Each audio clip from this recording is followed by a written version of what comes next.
పితా పుత్ర పవిత్రాత్మనామమున ఆమెన్.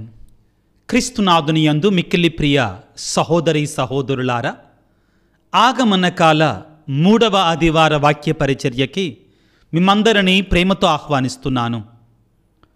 మత్తయి శుభవార్త 11వ అధ్యాయము 2వ వచనము నుండి 6వ వచనము వరకు. చెరసాలలో ఉన్న బాప్తిస్మ యోహాను క్రీస్తు కార్యకలాపాలను గూర్చి విని శిష్యులను 2 ఆయన వద్దకు పంపెను.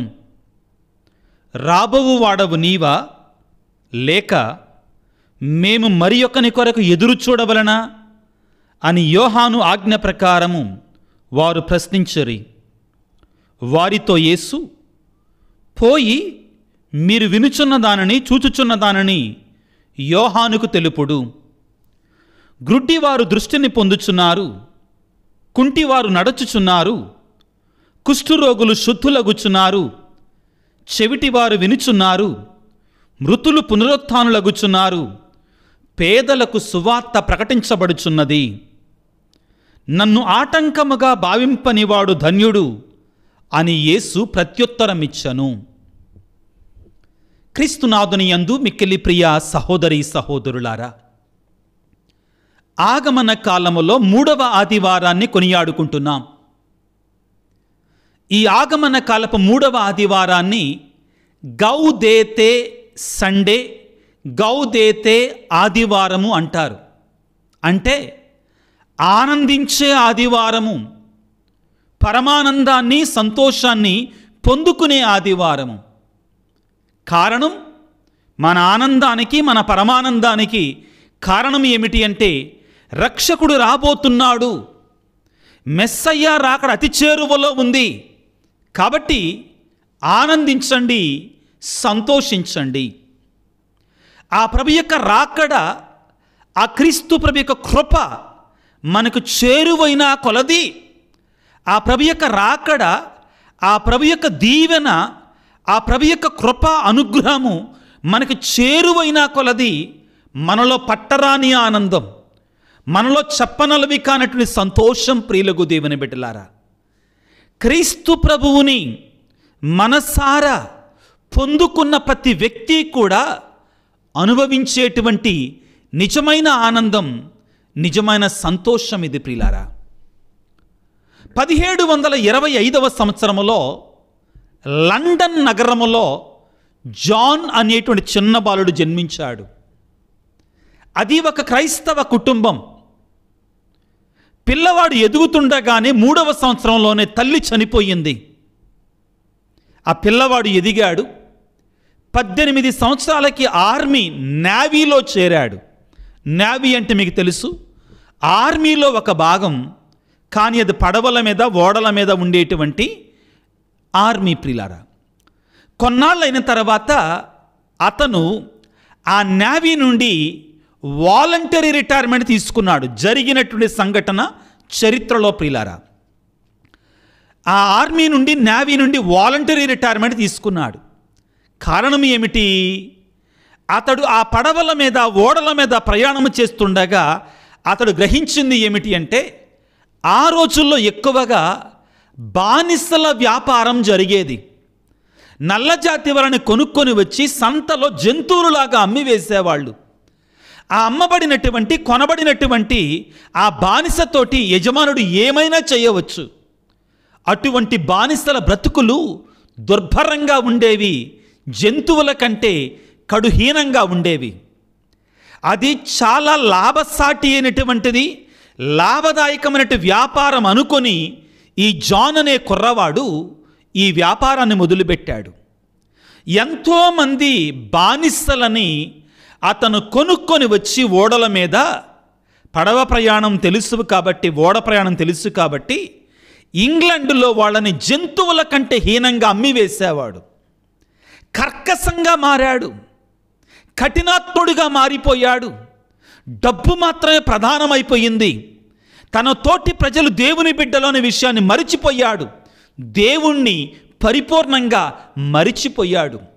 డబ్బు సంపాదిస్తున్నాడు, కోట్లకి పడగలెత్తేయాడు, కానీ మనసులో శాంతి లేదు.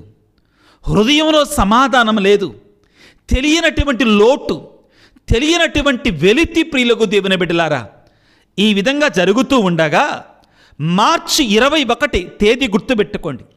మార్చి 21, 1748వ సంవత్సరంలో అతను ఓడ మీద ప్రయాణమై వెళుతుండగా ఈ జాన్ ప్రియులారా ఒక భయంకరమైనటువంటి పెను తుఫాను సముద్రం మీద చెలరేగింది. ఆ పెను తుఫాను తాను ప్రయాణం చేస్తున్న ఓడని అతలాకుతలం చేస్తుంది. అతను అనుకున్నాడు, ఈ తుఫానులో ఈరోజే నా చివరి రోజు, నా మరణం తథ్యం, నేను చనిపోబోతున్నాను అని భయముతోటి ఒక్కసారిగా తాను చిన్ననాడు తెలుసుకున్నటువంటి ఆ యేసు భగవానుడు జ్ఞాపకం వచ్చాడు. ఆ ఓడలోని మోకరిల్లి ప్రార్థన చేయటం ప్రారంభించాడు. చేతులు చాచి, ఓ యేసు ప్రభువా, ఈ పాపిని క్షమించయ్యా అని కన్నీటి పర్యంతమై దేవుని వేడుకోవటం ప్రారంభించాడు. ఒక్కసారిగా తన పాప జీవితం, తన రోత జీవితం తన యొక్క కళ్ళల్లో, తన మదిలో మెదిలింది. ప్రియులకు దేవుని బిడ్డలారా, తన హృదయములో, తన మనస్సులో యేసయ్య పాదాలను పట్టి కన్నీటితో ఏడుస్తూ, యేసయ్యా ఈ పాపిని క్షమించయ్యా, ఈ పాపిని మన్నించయ్యా అని వేడుకున్నాడు. తన ఉద్దేశం తాను బ్రతుకుతానని కాదు, కాను చనిపోయే ముందైనా కానీ నేను చేసినట్టు పాపాలను దేవుని సన్నిధిలో ఒప్పుకొని నేను పశ్చాత్తాపపడితే నాకు పాపక్షమాపణ ఉంటుందేమో అనే ఆశతోటి ప్రియులారా, ప్రభువా ఈ పాపిని క్షమించయ్యా అని కన్నీటితో ప్రార్థన చేశాడు. నన్ను మన్నించని వేడుకున్నాడు. తన ప్రార్థన దేవుడు ఆలకించాడు. ఆలకించి తనకు తెలియనట్టు ఒక అనుభూతి, తనకు తెలియనట్టు ఒక పరమానందం, తనకు తెలియనటువంటి ఒక సంతోషం తన హృదయంలో ఆనాడు మెదిలింది. ప్రియులారా, తుఫాను ఆగిపోయింది. ఇంటికి వచ్చాడు.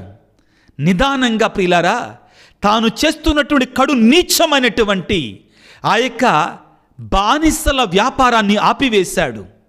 పూర్తిగా మారు మనసు పొందుకున్నాడు. ఆ దేవుని యొక్క పరమానందముతో, దేవుని యొక్క కృప అనే సంతోషముతో నింపబడ్డాడు. తాను చివరికి ఒక బోధకుడిగా మారాడు. ఒక ఆంగ్లికన్ చర్చిలో ఒక బోధకుడిగా మారాడు. మారి తాను రాసుకున్న గీతం ప్రియులారా ఏమిటి అది? Amazing Grace, how sweet is that sound. Amazing Grace, how sweet is that sound that changed this wretched sinner అని రాసుకున్నాడు. అంటే ఏమిటి అంటే ప్రియులకు దేవుని అద్భుతమైన దేవకృప, ఓ అద్భుతమైన దేవుని యొక్క కృప, ఎంత మధురం నీ శబ్దం. ఈ కడు పాపాత్ముని మార్చినటువంటి ఆ దేవుని కృప అనేటువంటి శబ్దం ఎంత మధురం అనే గీతాన్ని రాసుకున్నాడు. పిల్లారా, ఇదిగో అమేజింగ్ గ్రేస్ అనేటువంటి ఆ గీతం ప్రియులారా ప్రపంచములో ఒక ప్రపంచ ప్రఖ్యాతిగాంచినటువంటి పాటగా మారిపోయింది. ఆనాటి నుండి ఈనాటి వరకు కూడా కొన్ని లక్షల కోట్ల మంది చేత పాడబడుతుంది ఈ గీతం. అమేజింగ్ గ్రేస్, ఓ ఆ అద్భుతమైన దైవకృప, ఈ కడు పాపాత్ముని, ఈ కడు దుష్టిని మార్చినటువంటి ఆ దైవకృప అనే శబ్దం ఎంత మధురమైనటువంటిది, ఎంత తీయనైనటువంటిది, ఎంత ఆనందాన్నిచ్చేది, ఎంత సంతోషాన్నిచ్చేది అనే గీతాన్ని రాసుకున్నాడు.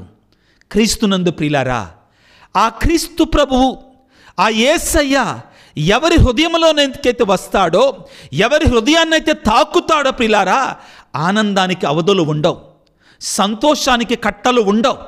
అవును ప్రియులారా, ఈ ఆగమన కాలంలో ఈ 3వ ఆదివారాన్ని గౌదేతే సండే, పరమానందపు ఆదివారము, సంతోషకరమైన ఆదివారంగా మనం కొనియాడుకుంటుండగా దానికి పరమార్థం ఏమిటి అంటే ఆ యేసయ్య రాబోతున్నాడు. ఆయన కడు చేరువలో ఉన్నాడు, కడు దగ్గరలో ఉన్నాడు, అత్యంత సమీపంలో ఉన్నాడు. ఆయన మన హృదయ ద్వారము చెంతనే ఉన్నాడు. ఆ యేసు ప్రభు చారిత్రకంగా 2000 సంవత్సరాల క్రితం పుట్టినటువంటి ఆ యేసయ్య నువ్వు కోరుకుంటే, నువ్వు మారు మనసు పొందితే, నువ్వు హృదయ పరివర్తన చెందితే ఇదిగో నీలోనికి రావటానికి నీ హృదయ ద్వారము చెంతనే ఉన్నాడు. కాబట్టి ఆనందించో, సంతోషించో, యేసయ్య నీ హృదయానికి దగ్గరగా ఉన్నాడు. ప్రియులకు దేవుని బిడ్డలారా, ఈనాటి మొదటి పట్టణాన్ని మనం ఈ సమయంలో కొన్ని నిమిషాల పాటు ధ్యానం చేసుకుందాం. ఆ మొదటి పట్టణంలో ఉన్నటువంటి మొదటి 4 వాక్యాలు మనం చదువుకోవాలి తప్పనిసరిగా. ఈనాడు ప్రియులారా ఏమని చెప్తుంది ప్రియులారా? యెషయా గ్రంథం 35వ అధ్యాయం 1వ వచనము, ఎండిన ఎడారిలో సంతోషము నెలకొనుగాక, ఎండిన ఎడారి సంతసించునుగాక, మరుభూమి ప్రమోదము చెంది పుష్పించునుగాక. ప్రియులారా, ఎండిన ఎడారి సంతోషించునుగాక. మరుభూమి అంటే ఏంటండి? శవాల దిబ్బ, మరణముతో నిండినటువంటి ఆ భూమి, ఒక శ్మశానము. ఏమంటున్నాడు? ఎండిన ఎడారి సంతసించునుగాక, మరుభూమి సంతోషము చెంది పుష్పించునుగాక. మరణముతో నిండినటువంటి సమాధులు, అక్కడ పువ్వులు అంటే జీవము నెలకొనుతుంది. ప్రియదేవుని బిడ్డ, ఈ ఆగమన కాలంలో దేవుడు నీతో మాట్లాడుతున్నాడు. ఈ క్షణంలో దేవుడు నీతో డైరెక్ట్గా మాట్లాడుతున్నాడు. ఏమంటున్నాడంటే, నీ జీవితం ఎండిన ఎడారిగా ఉందా, లేకపోతే శవాల దిబ్బగా మారిపోయిందా? అంటే నీ జీవితంలో సంతోషం అనేటువంటిది, ఆనందం అనేటువంటిది, జీవఛాయలంటే లేక నా బతుకింతే, నా జీవితం ఇంతే అని కష్టాల కడలిలో ఆ జాన్ న్యూటన్ అనేటువంటి వ్యక్తి ఆనాడు, అనగా ప్రియులారా మార్చి 21వ తారీఖు 1748వ సంవత్సరంలో ఆ ఓడ ప్రయాణం చేస్తుండగా ఆ తుఫాను చెలరేగినప్పుడు ఈరోజు నా ప్రాణం పోతుంది అనుకున్నాడు కదా. ఆ విధంగా ఉందా నీ జీవితం? ఈనాడు నీవు పశ్చాత్తాపపడి హృదయ పరివర్తన చెంది నీ హృదయ ద్వారము దగ్గర నిలబడి ఉన్నటువంటి ఆ యేసయ్యని నీ పరిపూర్ణతతోటి, నీ హృదయ పూర్ణతతోటి నీ హృదయములోనికి ఆహ్వానించుకోగలిగితే ఆ పరమానందాన్ని, ఆ యొక్క క్రీస్తు ప్రభువుక ఆ సంతోషాన్ని నీవు కూడా పొందుకుంటావు. వాక్యములో మనం చదువుకున్నట్లుగా ఎండిన ఎడారి సంతసించునుగాక. నీ జీవితం ఎండిన ఎడారిగా ఉందా? నీ బ్రతుకు ఎండిన ఎడారిగా ఉందా? కుటుంబంలో శాంతి లేక, జీవితంలో ఎదుగుదల లేక, నీ జీవితంలో ఒక హోప్, ఒక నిరీక్షణ అనేది లేక నీ జీవితంలో ఎండిన ఎడారిగా ఉందా? మెస్సయ్య రాబోతున్నాడు. ఆయన సర్వశక్తిమంతుడు, నీ జీవితాన్ని మార్చగలడు. ఇదిగో నేను పాపములో బ్రతుకుతున్నాను, చెడులో బ్రతుకుతున్నాను, నేను మారాలనుకున్నాను, నా వల్ల కాటల్లా, ఇక నా బ్రతుకింతే అనుకుంటున్నావా? ఆయనకు సకలము కూడా సాధ్యమే. ఎండిన ఎడారిని కూడా సంతోషముగా మార్చగలడు, మరుభూమిని కూడా ఇదిగో పుష్పించేటట్లుగా చేయగలడు. అది జాజిపూలు పుయ్యును కాక, సంతసముతో పాటలు పాడును కాక, అది లెబనోను వలె వైభవముగా అలరారును, కర్మేలు షారోను మండలముల వలె సారవంతమగును. ఇక వినండి ప్రియులారా, ప్రభువు రాకడ చేరువవుతుంది. నీ జీవితంలో ఏం జరగబోతుంది? ఎల్లరూ ప్రభువు వైభవమును గాంతురు. ఎల్లరూ కూడా ఆ రక్షకుని యొక్క వైభవాన్ని చూస్తారు, మన దేవుని యొక్క తేజస్సును చూస్తారు. దేని గురించి మాట్లాడుతుంది ఇదంతా కూడా? రానున్నటువంటి ఆ మెస్సయ్య రాకడ గురించి మాట్లాడుతుంది. అలనాడు ప్రియులారా ఆ గొల్లలో బిక్కుబిక్కుమంటూ ఆ చలిలో ప్రియులారు జీవిస్తూ ఉండగా దేవుని యొక్క దూత వచ్చి, నేడు మీకు పరమానందాన్ని కలిగించేటి శుభ సమాచారం తెలియజేస్తాను. నేడు మీ కొరకే ఒక రక్షకుడు పుట్టి ఉన్నాడు, ఆయనే క్రీస్తు ప్రభువు అని పలికాడు. పరమానందాన్ని ఇచ్చేటువంటి శుభవార్త. మెస్సయ్య చేరువలో ఉన్నాడు, యేసయ్య దగ్గరలో ఉన్నాడు, అత్యంత దాపులో ఉన్నాడు. కాబట్టి సంతోషించండి, పరమానందముతో ఉండండి. మెస్సయ్య చేరువలో ఉన్నాడు కాబట్టి, దాపులో ఉన్నాడు కాబట్టి మనం దేనికి భయపడవలసిన అవసరం లేదో. వాక్యం ఏమని చెప్తుంది పిల్లారా? యెషయా గ్రంథం 35వ అధ్యాయం 3-4 వచనాలలో, అలసిపోయిన హస్తములు బలపడును, గడగడ వణుకు మోకాళ్ళు సత్తువ పొందుకుంటాయి. ఎంత శక్తివంతమైన మాటలు ప్రియులారా! అలసిపోయినటువంటి హస్తములను బలపరచండి, గడగడ వణుకు మోకాళ్లకు సత్తువనండి, మీరు ధైర్యం తెచ్చుకోనండి, భయపడకూడో. మీ మెస్సయ్య చేరువలో ఉన్నాడు, మీ యేసయ్య చేరువలో ఉన్నాడు, మీ రక్షకుడు దగ్గరగా ఉన్నాడు. కాబట్టి నీవిక సంతోషించు, ఆనందించు, పరమానందాన్ని పొందుకో అంటున్నాడు ప్రిలారా. ఇదిగో ఈ ఆగమన కాలములో మన ఎదురుచూపులు ప్రిలారా నిరీక్షణతో కూడినటువంటి ఎదురుచూపులుగా ఉండాలి. నిరీక్షణలో ప్రియులారా నిరాశ ఉండదు. నిరీక్షణలో పరిపూర్ణమైనటువంటి సంతోషముతో నిండినటువంటి, ఎదురుచూపులతో నిండినటువంటి, నమ్మకముతో నిండినటువంటి, ఇదిగో ఈ యొక్క ఆ ఎదురు చూపు, ఆ నమ్మకం ఉంటుంది పిల్లారా. అది మనకు ఉండాలి. ఈనాడు మనం సువిశేషములో యేసు ప్రభువు, బాప్తిస్మ యోహాను ఇద్దరి గురించి మనం చదువుకుంటాం. ఏమని ఉంటుంది పిల్లారా? ఇంతకీ అసలు బాప్తిస్మ యోహాను గారు ఎవరు అంటే వాక్యాన్ని చదువుకుందాం. మత్తయి శుభవార్త 11వ అధ్యాయము, మత్తయి శుభవార్త 11వ అధ్యాయం 10వ వచనాన్ని చదువుకుందాం. ఏమని ఉంటుంది? ఇతని గురించి, ఇదిగో నీకు ముందుగా నా దూతను పంపుచున్నాను, అతడు నీ మార్గమును సిద్ధము చేయును. బాప్తిస్మ యోహాను గారి గురించి లేఖనాలు ఏమని చెప్తున్నాయి? ప్రవచనాలు ఏమని చెప్తున్నాయి? దేవునితో పలుకుతున్నాడు, రాబోయే మెస్సయ్యాతో పలుకుతున్నాడు. ఇదిగో నీకు ముందుగా నా దూతను పంపుచున్నాను, అతడు నీకు మార్గమును సిద్ధము చేయును. మెస్సయ్య రాకడ కొరకై ముందుగా పంపబడిన దూత మార్గాన్ని సిద్ధము చేసేటువంటి వాడు. గడచిన ఆదివారము కూడా ఈ బాప్తిస్మ యోహాను గారి గురించి మనం తెలుసుకున్నాం. ప్రియులారా, మీరు గమనించాల్సిన విషయం ఏంటంటే, ప్రతి సంవత్సరము కూడా, తప్పనిసరిగా ప్రతి సంవత్సరము కూడా ఆగమన కాలపు 2-3 ఆదివారాలలో మనం బాప్తిస్మ యోహాను గారి యొక్క జీవితం, బాప్తిస్మ యోహాను గారి యొక్క బోధన, ఇవి 2 కూడా మనం ఆలకిస్తాం. బాప్తిస్మ యోహాను గారి యొక్క ఆదర్శవంతమైన జీవితం, బాప్తిస్మ యోహాను గారి యొక్క సవాలుతో కూడుకున్న సందేశాన్ని మనం ఆలకిస్తాం. మనం సిద్ధం చేసుకోవటానికి ప్రభువు రాకడ కొరకై. ఎవరు ఈ బాప్తిస్మ యోహాను గారు? వాక్యములు మనం చదువుకున్నాం. ఆయన దేవుని చేత మెస్సయ్యాకు మార్గాన్ని సిద్ధము చేయటానికి పంపబడినటువంటి దేవుని యొక్క దూత. ప్రియులకు దేవుని బిడ్డలారా, ఆ తర్వాత మనం ఏమని అడగాలంటే ప్రశ్న, పిల్లారా, బాప్తిస్మ యోహాను గారిని గురించి యేసు ప్రభు ఏమని పలుకుతున్నారు? జాగ్రత్తగా ఆలకించుదాం. మానవులందరిలోనూ బాప్తిస్మ యోహాను కంటే అధికుడగు వాడు ఎవడును పుట్టలేదని మీతో నిశ్చయముగా చెప్పుచున్నాను. ఎంత సర్వోత్కృష్టమైన మాటలు మాట్లాడుతున్నాడు యేసు ప్రభు బాప్తిస్మ యోహాను గారి గురించి. ఏమంటున్నారు? యేసు ప్రభు పలికిన మాటలండి. యేసు ప్రభు బాప్తిస్మ యోహాను గారి గురించి చెప్పిన మాటలు ఏమంటున్నాడు? మత్తయి శుభవార్త 11వ అధ్యాయం 11వ వచనంలో, మానవులందరిలో బాప్తిస్మ యోహాను కంటే అధికుడగు వాడు ఎవడును పుట్టలేదని మీతో నిశ్చయముగా చెప్పుచున్నాను. ఎంత గొప్ప మాటలు ప్రియులారా యేసు ప్రభు నోటి నుండి బాప్తిస్మ యోహాను గారి గురించి. ఎంత వినదగినట్టు వినసొంపైన మాటలు ప్రియులారా యేసయ్య నోటి నుండి బాప్తిస్మ యోహాను గారి గురించి. మానవులందరిలో కూడా బాప్తిస్మ యోహాను కంటే గొప్పవాడు మరొకడు పుట్టలేదో.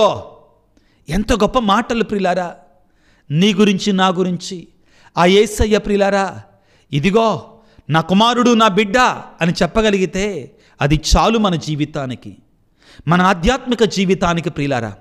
ఆ తరువాత బాప్తిస్మ యోహాను గారి గురించి ఈనాటి సువిశేషంలో యేసు ప్రభు పలికిన మాట మరొకటి ఉంది ప్రియులకు దేవుని బిడ్డలారా. ఏమిటి అంటే మత్తయి శుభవార్త 11వ అధ్యాయం 14వ వచనం ప్రియులారా. ఏమంటున్నారు? వీరిని అంగీకరింప మీకు సమ్మతమైనచో, వీరిని అంగీకరింప మీకు సమ్మతమైనచో రాబోవు ఏలియా ఇతడే, వినుటకు వీలునున్నవాడు వినుగాక. ప్రియులారా, బాప్తిస్మ యోహాను గారి గురించి యేసు ప్రభు ఏమంటున్నాడు? రాబోవు ఏలియా ఇతడే. ఏలియా అంటే మనకి ఎవరు గుర్తొస్తాడు? పాత నిబంధన గ్రంథంలో ఎలీషా కంటే ముందు జీవించినటువంటి రోషము కలిగిన ప్రవక్త. 850 మంది దబ్బర దేవతల ప్రవక్తలను ఒక్కడే ఎదుర్కొని ప్రియులారా ఇశ్రాయేలు ప్రజల పక్షాన, నిజదేవుని పక్షాన నిలబడి పోరాటం చేసినటువంటి రోషము కలిగిన ప్రవక్త. బాప్తిస్మ యోహాను గారు కూడా అదేవిధంగా జీవించాడు. ఆ యొక్క దేశాన్ని పరిపాలిస్తున్నటువంటి హెరోదు రాజే చివరికి పాపములో బ్రతుకుతూ ఉండగా గొంతెత్తి నువ్వు చేస్తున్నది తప్పు అని చెప్పగలిగినటువంటి స్వరాన్ని కలిగిన రోషము కలిగిన ప్రవక్త బాప్తిస్మ యోహాను గారు. పిల్లకు దేవుని బిడ్డలారా, కాబట్టి యేసయ్య అంటున్నాడు, వినుటకు వీనులున్నవాడు వినుగాక. ఏమంటున్నాడు? మీకు సమ్మతమైనచో రాబోవు ఏలియా ఈ బాప్తిస్మ యోహానే. ఎంత ఘనంగా మాట్లాడాడు యేసు భగవానుడు బాప్తిస్మ యోహాను గారి గురించి ప్రియులారా.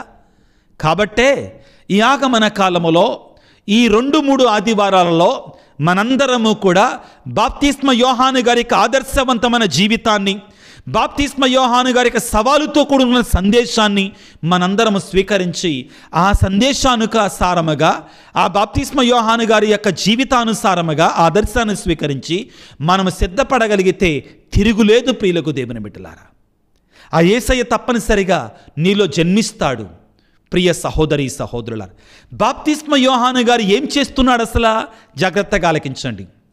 ఏం జరుగుతుంది ఇక్కడ?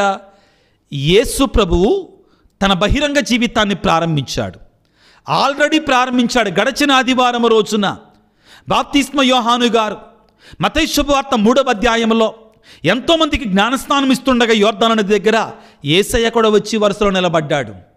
అప్పుడు బాప్తిస్మ యోహాను గారు వారించాడు, అయ్యా నేనే నీ చేత బాప్తిస్మం పొందవలసినటువంటి వాడును, అట్టి నా యొద్దకు నీ వచ్చుట అనగానే ఇప్పటికిట్లే జరగనిమ్మో, దైవ చిత్తానుసారముగా ఇప్పటికిట్లే జరగనిమ్మో అని పలికి యేసుప్రభు పలకగానే బాప్తిస్మ యోహాను గారు తల వంచి దైవాజ్ఞకు శిరస్సు తలదాల్చి యేసుప్రభు జ్ఞానస్నానం ఇచ్చాడు.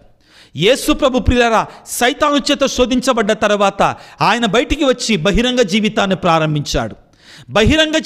ప్రారంభించి యేసు భగవానుడు పిల్లరా గ్రుడ్డి వారికి దృష్టిని, కుంటి వారికి కాళ్లను, ఇదిగో కళ్ళు లేనటువంటి వారికి దృష్టిని ప్రసాదిస్తున్నాడు, సాతానును పారదొలుతున్నాడు. అటువంటి సమయంలో బాప్తిస్మ యోహాను గారిని హెరోదు రాజు పట్టి బంధించి చెరసాలలో వేశాడు.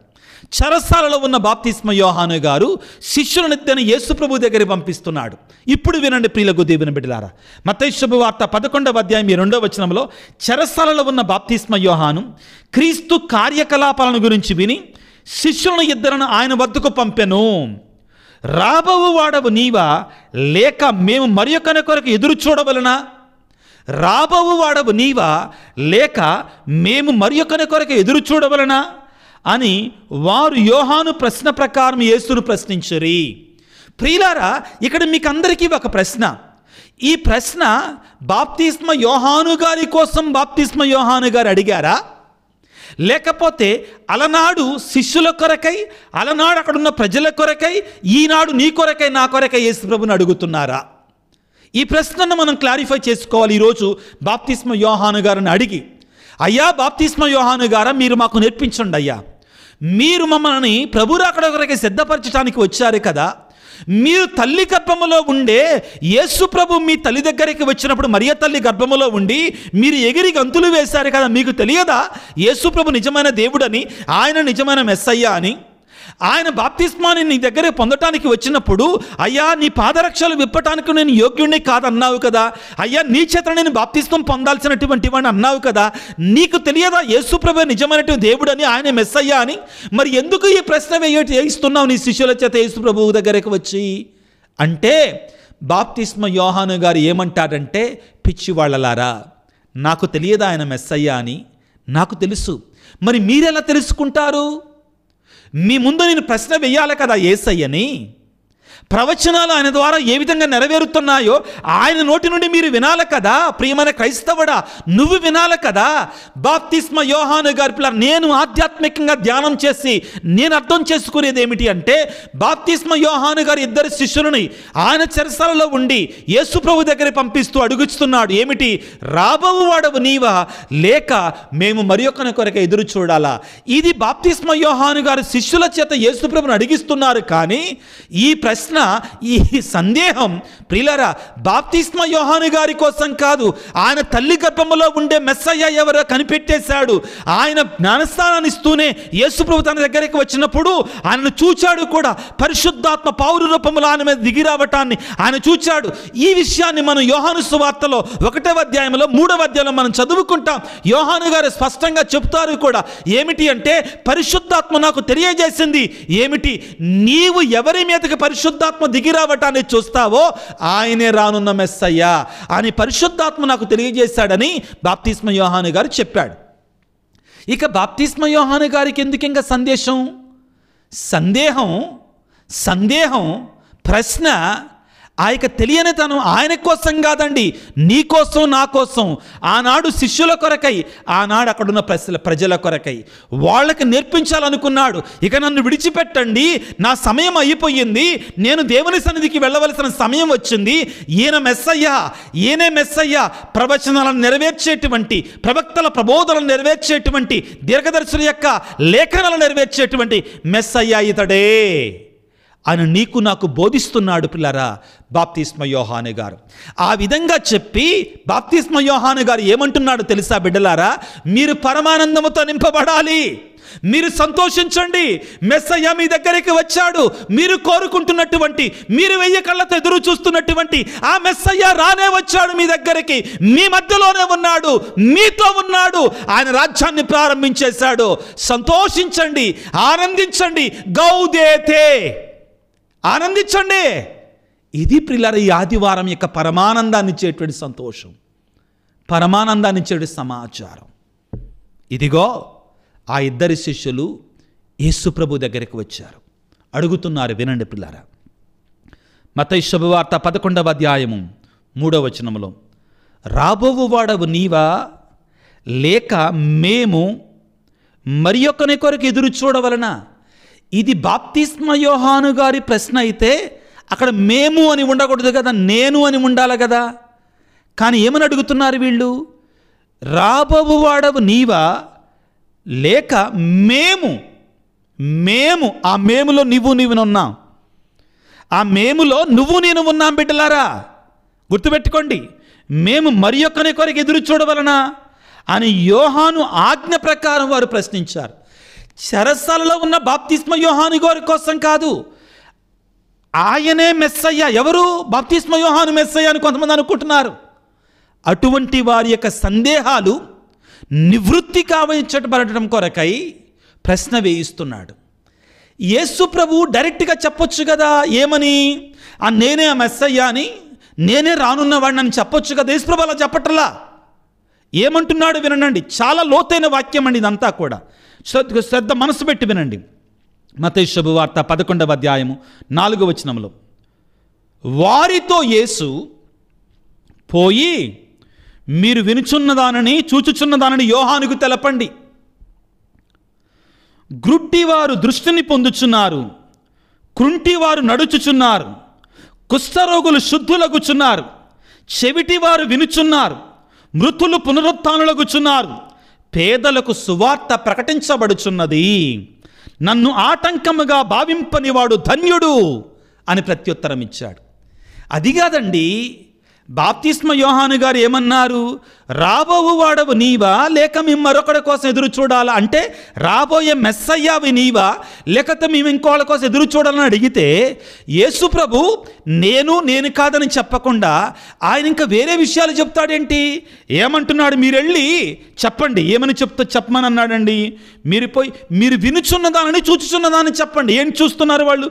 గుడ్డివారు దృష్టిని పొందుచున్నారు, కుంటివారు నడుచుచున్నారు, కుష్ఠరోగులు శుద్ధులగుచున్నారు, చెవిటివారు వినుచున్నారు, మృతులు పునరుత్థానులగుచున్నారు, పేదలకు సువార్త ప్రకటించబడుచున్నది. దీన్ని చెప్పండి వీళ్ళు అంటున్నారు.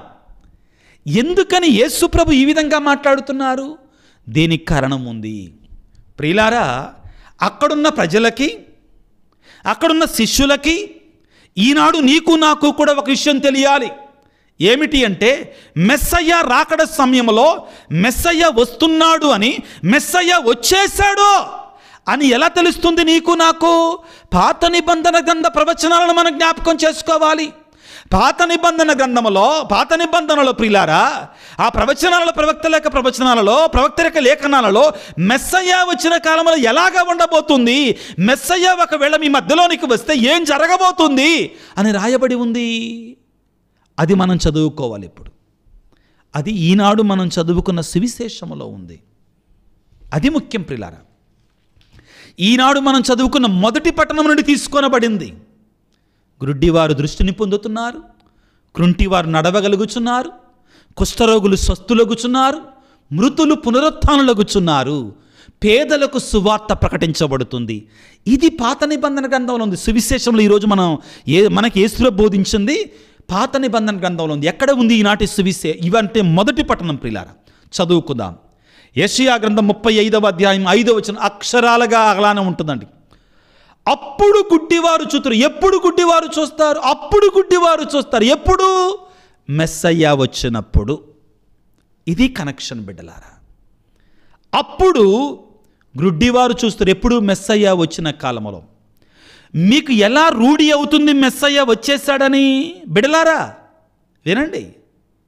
ఆ మెస్సయ్య వచ్చినప్పుడు గ్రుడ్డివారు చూస్తారు, చెవిటివారు విందురు, కుంటివారు లేడివలే గంతులు వేయుదురు, మోగవారు సంతసముతో కేకలిడుదురు, ఎడారిలో జలములు పెళ్ళిబుకును, మరుభూమి ఏరులైపారును.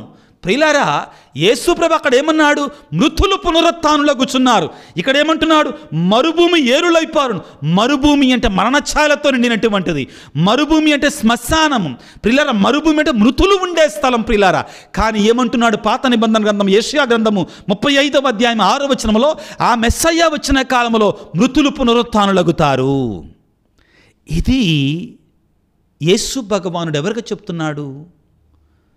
బాప్తిస్మ యోహాను చేత పంపబడినటువంటి ప్రజలకి, ఆ శిష్యులకి, అక్కడున్న ప్రజలకి ఈనాడు నీకు నాకు బోధిస్తున్నాడు. బాప్తిస్మ యోహానుకి కాదు. బాప్తిస్మ యోహానికి అవసరం లేదండి. బాప్తిస్మ యోహాను తల్లి గర్భములో ఉండే మెస్సయ్యను చూచాడు. మరియ తల్లి గర్భంలో ఉండి యేసుప్రభు తన దగ్గరికి వచ్చాడని. బాప్తిస్మ యోహాను గారు ఎడారిలో ఉండి యోర్దాను నదిలో జ్ఞానస్నానాన్ని ఇస్తూనే యేసయ్యను కనిపెట్టేశాడు. ఆయనే మెస్సయ్య అని తెలుసుకున్నాడు. తెలుసుకునే ఏమన్నాడు? అయ్యా, నీ చేత నేను జ్ఞానస్నానం పొందాలయ్యా అని చెప్పేశాడు. అయిపోయింది. ఇప్పుడు ఆయనకు అవసరం లేదు. ఇప్పుడు ఆ యేసయ్య నోటి నుండి నీకు నాకు బోధిస్తున్నాడు బాప్తిస్మ యోహాను గారు. మీరే వినండి. యేసయ్య నోటి నుండి ఆయన వచ్చేసాడు మీ మధ్యలోనికి. ఆ మెస్సయ్య వచ్చేసాడు అన్నదానికి నిదర్శనం ఏమిటి మీకు అంటే, గ్రుడ్డివారు చూస్తారు, కుంటివారు లేడివలే గంతులు వేస్తారు, మోగవారు మాట్లాడతారు, మృతులు పునరుత్థానులగుతారు, పేదలకు సువార్త ప్రకటించబడుతుంది, సంతోషము నింపబడుతుంది. ఆయన సన్నిధిలో పరమానందమే, ఆయన సన్నిధిలో ఆనందమే, మహదానందమే, పరమానందమే. కాబట్టి ఈ ఆదివారం గౌదేతే సండే, గౌదేతే ఆదివారం ప్రియులకు దేవసయ్య మీ దగ్గరకు వస్తున్నాడు. మెస్సయ్య నీ చేరువలోనే ఉన్నాడు ప్రియులారా, నీ దగ్గరలోనే ఉన్నాడు ప్రియులకు దేవుని బిడ్డలారా. కాబట్టి సంతోషించండి, ఆనందించండి. మెస్సయ్య వచ్చేసాడు, పరమానందముతో నింపబడు ప్రియులకు దేవుని బిడ్డలారా అని అంటున్నాడు. మనం ఏం చెయ్యాలి? ఈ పరమానందం మనది కావాలంటే, నాది కావాలంటే, ఈ యేసయ్య అనే పరమానందాన్ని నేను కోల్పోకుండా ఉండాలంటే నేనేం చెయ్యాలి? దీనికి సమాధానం ఈనాటి 2వ పట్టణం ఇస్తుంది పిల్లారా. యాకోబు గారు రాసినటువంటి లేఖలో, ఈనాటి 2వ పట్టణం యాకోబు రాసినటువంటి లేఖ 5వ అధ్యాయం చక్కగా వివరిస్తాడు. మనం ఈ పరమానందాన్ని మనది చేసుకోవాలంటే మనం ఏం చెయ్యాలి? యాకోబు రాసినట్టు లేఖ 5వ అధ్యాయము 8వ వచనాన్ని చదువుతున్నాను. కాబట్టి బిడ్డలారా, మీరు ఓపికతో ఉండవలను, ప్రభువు విచ్చేయి దినము సమీపించింది కనుక ధైర్యముతో ఉండండి. ప్రార్థన అనే ధైర్యముతో, విశ్వాసం అనే ధైర్యముతో, నమ్మిక అనే ధైర్యముతో మీరు ఎదురు చూడండి. మీరు ఓపికతో ఉండాలి, ఓరిమితో ఉండాలి, ప్రార్థనను విడవద్దు, పట్టుదలతో ఉండాలి, ఆ నమ్మకం, నిరీక్షణ నీలో ఉండాలి. ఆ తరువాత 10-11 వచనాలలో మనం ఏం చేయాలి? ఈ మెస్సయ్యాను స్వీకరించాలంటే, ఈ మెస్సయ్య అనే పరమానందాన్ని స్వీకరించాలంటే ఇదిగో ఈ విధంగా అంటున్నాడు. సోదరులారా, ప్రభువు నామమును పలికిన ప్రవక్తలను స్మరింపండి, కష్టములలో మీరు సహనాన్ని కలిగి ఉండండి. ఈ ఆధునిక ప్రపంచంలో ప్రియ దేవుని బిడ్డ, నీవు పవిత్రంగా జీవిస్తున్నావు కాబట్టి, నీతిగా బ్రతుకుతున్నావు కాబట్టి, ప్రార్థనా జీవితాన్ని జీవిస్తున్నావు కాబట్టి, పరిశుద్ధంగా ఉండడానికి ప్రయత్నం చేస్తున్నావు కాబట్టి, శ్రమలు ఎదుర్కొంటున్నావా? కష్టాలు ఎదుర్కొంటున్నావా? యాకోబు గారు అంటున్నాడు, బిడ్డలారా, ప్రవక్తలను చూడండి, దానియేలును చూడండి, శ్రమలు పొందలేదా? యోబును చూడండి, శ్రమలు పొందలేదా? ఏలియా చూడండి, ప్రాణం కొరకు పారిపోలేదా? మోషే చూడండి, అక్కడున్న ప్రజల చేతను నిందించబడలేదా? నీ కూడా శ్రమలు వస్తాయి. ఆ ప్రవక్తలను నువ్వు ఆదర్శముగా స్వీకరించుకోవాలి. ఈ ఆనందం నీ ఆనందము కావాలంటే, పరమానందం నీ సొంతము కావాలంటే, ఆ యేసయ్య నీ సొంతం కావాలంటే ఏంటి మార్గం అంటే, ఇదిగో యాకోబు పత్రిక 5వ అధ్యాయము ఈనాటి సువిశేషం 10వ వచనములు ఈ విధంగా అంటున్నాడు, సహోదరీ సహోదరులారా, ప్రభువు నామమును పలికిన ప్రవక్తలను స్మరింపుడు. కష్టములో సహనం అంటే ఏమిటో ఎరుగుట వారిని ఉదాహరణగా మీరు స్వీకరించండి. మీ కష్టాలలో సహనంగా ఉండండి. దేవుని వారు సహనమును చూపిరి కనుకరే వారిని ధన్యులగుచున్నాం. మనం ఏమంటున్నాం? వాళ్ళని ధన్యులు అంటున్నాం. యోబు సహనమును గురించి విని ఉన్నారు కదా. చివరికి ప్రభువు అతనికి ఏమి ఏర్పాటు వనొచ్చునో మీకు తెలియను కదా. ప్రభువు ఎంతయో జాలి కనికరము కలవాడు. బిడ్డలారా, దయగలిగినటువంటి వాడు. ఓర్పుతో ఉండాలి. ప్రవక్తలను ఆదర్శముగా స్వీకరించాలి. ప్రవక్తలను ఆదర్శముగా మనందరం స్వీకరించాలి. నీ జీవితంలో, నీ ఆత్మీయ జీవితంలో శ్రమలు, కష్టాలు, బాధలు వస్తాయి. ఈ ఆగమన కాలం ఓర్మి కలిగి ఉండాలి. నిరీక్షణ నీలో ఉండాలి. ప్రార్థనా జీవితంలో, పరిశుద్ధమైన జీవితంలో, పాపాన్ని విడిచిపెట్టడంలో నీలో నిరీక్షణ ఉండాలి. అప్పుడు ఆ పరమానందం నీ సొంతం అవుతుంది. ప్రియబిడ్డ, నీ జీవితాన్ని ఆ యేసయ్యకి సమర్పించుకో. నీ బ్రతుకుని, నీ పవిత్రమైన జీవితాన్ని, నీ పాప జీవితాన్ని యేసయ్యకి సమర్పించుకో. యేసయ్య నీ చేరువలోనే ఉన్నాడు, నీ దగ్గరలోనే ఉన్నాడు. పరమానందాన్ని ఇస్తాడు. నీవు ప్రవక్తల వలె ఆయన కొరకు ఎదురు చూడగలిగితే, నీవు ప్రవక్తల వలె నీ శ్రమలలో కూడా ఆయన అంటిపెట్టుకుని ఉండగలిగితే, నీవు ప్రవక్తల వలె నీ జీవితాన్ని సాక్ష్యంగా మార్చగలిగితే, నీ జీవితాన్ని పరమానందంతో నింపుతాడు. తలల వంచి ప్రార్థన చేసుకుందాం బిడ్డలారా. సర్వశక్తిమంతుడా, సర్వోన్నతుడా యేసు రాజా, మాకు అతి చేరవలోనికి వచ్చినటువంటి దేవా, నీకు స్తోత్రాలు, వందనాలు. ఓ యేసు రాజా, ఓ కరుణామయ, ఓ ప్రేమామయ, మా బ్రతుకులని, మా జీవితాలని, మా బ్రతుకులని నీ పరమానందముతో, నీ సంతోషముతో నింపే దేవా, నీకు స్తోత్రాలు. ఓ యేసయ్య, మమ్మ దీవించండి, ఆశీర్వదించండి. ఈనాడు ప్రభు ప్రత్యేకంగా ఎంతోమంది బిడ్డలు నీకు దూరం అయిపోయి, ఈనాడు మేము ఉపమానంలో ఆ సంఘటనలు జరిగి చదువుకున్నట్లుగా క్రైస్తవ జీవితాలను జీవిస్తూనే ఆ యొక్క John Newton Amazing Grace, how sweet is the sound అనే పలికినట్లుగా మేము కూడా ఆ దైవ కృప అనేటువంటి ఆ శబ్దం ఎంత పరమానందాన్ని కలిగిస్తుంది, ఎంత ఆనందాన్ని. ఆ యేసయ్యే పరమానందం, ఆ యేసయ్యలో నిజమైన ఆనందం మేము పొందుకునేటట్లుగా మాకు నేర్పించండి. ఈ లోకంలో ప్రభువా, ఎంతోమంది బిడ్డలు వివిధ కారణాల చేత వేదనలతో బ్రతుకుతున్నారు, బాధలతో బ్రతుకుతున్నారు. ముఖ్యంగా యేసురాజా, ఎంతోమంది బిడ్డలు యేసయ్యా అనారోగ్యం కారణంగా వేదనతో ఉన్నారు. స్వస్థపరచండి. ఇదిగో ఈరోజు మీరు అంటున్నారు, కుంటివారు చూస్తారు, కుంటివారు లేచి నడుస్తారు, గ్రుడ్డివారు దృష్టిని పొందుతారు, కుష్ఠరోగులు స్వస్థత పొందుతారు, మోగ చెవిటివారు మాట్లాడతారని పలికారు. ప్రభువా, అనారోగ్యంతో బాధపడుతున్న ప్రతి బిడ్డను మీరు లేవనెత్తండి, బలపరచండి, స్వస్థపరచండి, దీవించండి. కుటుంబాలను ప్రభువా, ఎండిన ఎడారిగా, మరుభూమిగా మారిపోయాయి జీవితాలు. ప్రభువా, నీ యొక్క జీవజల ఊటలతో తడపండి నాయన. దీవించండి, ఆశీర్వదించండి, అభిషేకించండి, ఆశీర్వదించండి తండ్రి. నాన్న, ఎంతోమంది బిడ్డలు ప్రార్థించమని అడిగి ఉండగా యాగమన కాలంలో తండ్రి వారిని ప్రత్యేకమైన రీతిలో దీవించమని, ఆశీర్వదించమని, ప్రతి బిడ్డ యొక్క తలంపుని, ప్రతి బిడ్డ యొక్క ఉద్దేశాన్ని మీరు ప్రత్యేకంగా దీవించి ఆశీర్వదించి కాపాడి నడిపించమని మనాదురైన యేసయ్య పరిశుద్ధ నామమున వేడుకొనుచున్నాము తండ్రి, ఆమెన్. ప్రభువు మీతో ఉందురుగాక, మీ ఆత్మతో ఉందురుగాక. సర్వశక్తి గల సర్వేశ్వరుడు పిత, పుత్ర, పవిత్రాత్మ మిమ్ము మీ కుటుంబాలను చల్లగా దీవించి ఆశీర్వదించి కాపాడుదురుగాక. God bless you. దేవుడు మిమ్ము దీవించుగాక. ఆమేన్.